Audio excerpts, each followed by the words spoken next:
Hey Canada, I'm Kinew. I know I'm not your boyfriend, but wouldn't mind being your man on the side. But for this thing to work, there's 5 things you're gonna have to stop saying about my people. First thing, alcohol. The big thing that separates us here isn't the alcohol, it's the poverty.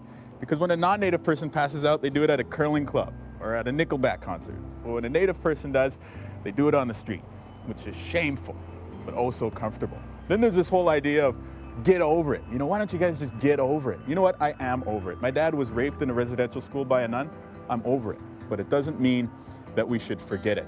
Then there's the long hair thing. You know, some Aboriginal people do wear their hair long as a symbol of cultural pride. Those are the natives with beautiful, long, straight hair.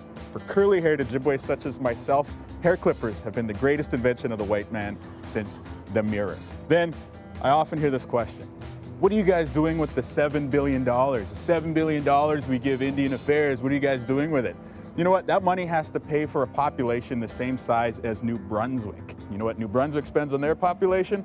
$8 billion. And yet I never hear Canadians ask, hey, New Brunswick, what are you doing with your $8 billion?